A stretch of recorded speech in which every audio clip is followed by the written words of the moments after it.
just sort of kiss 20,000 there, or try to, and just back off for a moment?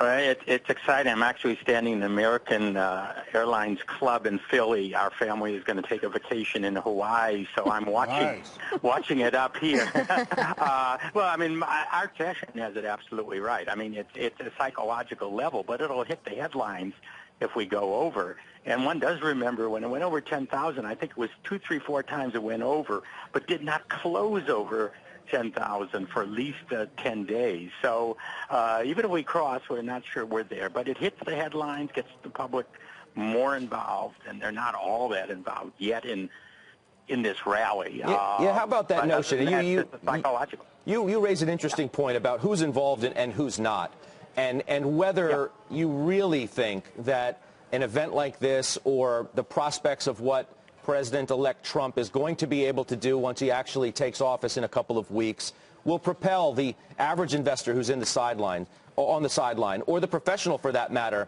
who has not put a tremendous amount of money to work to become fully invested, whether they actually will now because of this, at least in part. Well, yeah, I mean, there's still a lot of skepticism about what Trump is going to do. I mean, a lot of people are saying, why is it rallying so much? Is he really going to reduce taxes, really going to reduce regulation?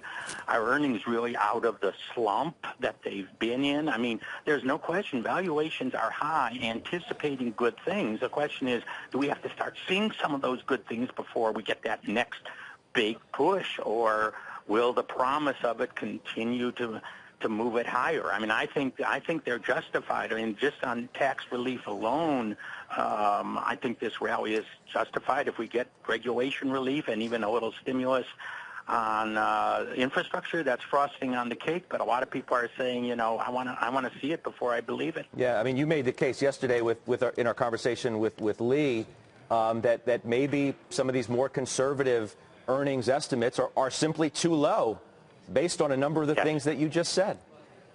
Right. I mean, I think they haven't factored those in because most analysts don't put them in until they see the actual tax changes. But I think the market, of course, is going to react early to that. So I think that, again, they're reacting on an expectation. I expect it to happen, too. So I don't think this rally is over.